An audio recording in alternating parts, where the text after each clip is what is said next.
Hey everyone, welcome back to my channel. This is Tara with Mayhem Crafty Cards, and today I have for you a quick and easy ink blended shaker card using sparkle blends and some Lawn Fawn. So the card I'm showing you now is one that I had pre-made. I didn't like how it came out. I actually used a stencil to kind of dry emboss the cardstock, and it just didn't come out how I wanted it to. So what I'm going to do today is I'm going to ink blend, and I'm using a new trio of colors, which is Tattered Rose, Festive Berries, and Aged Mahogany, because I wanted more of a red tone to my card. So I'm just showing you everything that I'm using today. I am using Bristol Smooth, however, for some reason it was not, I don't know, it took a long time for the ink to sink into the paper. So I will also be using my Zig markers to just color the images of the little hedgehogs, but it's the hedgehogs stamp and die set from Lawn Fawn. So, and I grabbed a heart die cut. It was from MFT, but I looked on their website and I don't see it anymore. So I did link a couple different brands of the stacked hearts. So for the start of my card, I am going in with Tattered Rose and some new blending brushes. I'm not sure quite how I feel about them yet, because they kept picking up everything, which is kind of a pain when you're ink blending, because you don't really want to put fingerprints on your card. So I did start off with that Tattered Rose, and now I'm going to go in with Festive Berries. And you can kind of see the brushes didn't, I don't know if maybe I just need to break them in a little bit or what, but it just didn't give me the blend that I really wanted, so I really had to work at it, which usually I don't. So I'm not sure what was going on, if it was the paper or if it's just the brushes, but I really like the end result. And you'll see as I go in with the Aged Mahogany that I created my own ink pad, because for the life of me I could not find that in stock anywhere. So I just I created my own, just bought the re-inker and the DIY pad and made my own. I did have to re-ink that pad though, because it just was not coming off like I wanted it to. Like the more deep, richer, like, well, just a deeper red than what the Festive Berries were. I almost added a little bit of black soot, which you could do. You could totally do that towards the bottom of the card, and I think it would come out just as nice. And if I'd have thought about it then, I would have probably grabbed my black soot. So you'll see that I go over this a ton of times, and then it took forever to dry. So I did go ahead and start coloring my little hedgehogs. So I wanted to give them a little bit of color, a little bit of differentiation. Oh my gosh, a little bit of difference in the color. Words, hard today.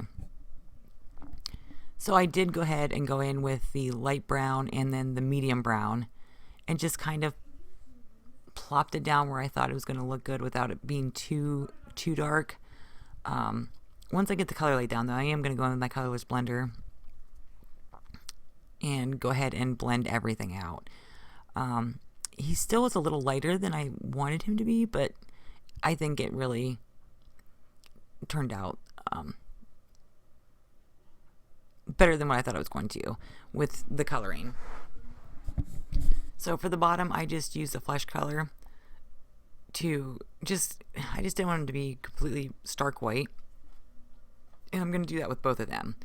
Now I did make the girl hedgehog a little bit lighter, and I used oatmeal and beige for that one. That way, you know, even though she's got little eyelashes, I still kind of wanted there to be a difference in the color. So I'm going to do the same thing I did with the other one, and just kind of place that color down kind of where I wanted the blend to be. So this card was super simple, super easy to make. I am using sparkle blends, which is going to be the Sweet Treats. I love that blend because it could be for birthdays, you know, like I'm doing today, a Valentine's card, pretty much any kind of like celebratory card you can think of.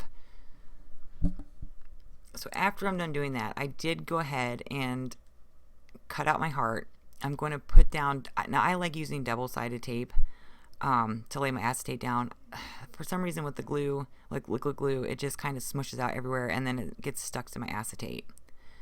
So I did get these strips from Amazon, and they were a lot smaller than I anticipated, but they've been working out really well for shaker cards like this, where I have to go around, you know, like a heart, or, I mean, a square is pretty easy, but, so I just go ahead, after I put the acetate down and go around the edges of the heart with the double-sided foam, I went ahead and placed it on my card because I did not want it to be, I didn't want it to be mushy.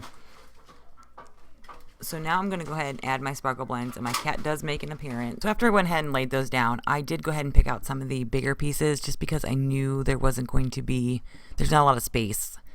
So I did go ahead and grab out those little diamond pieces and put I didn't want to overfill it.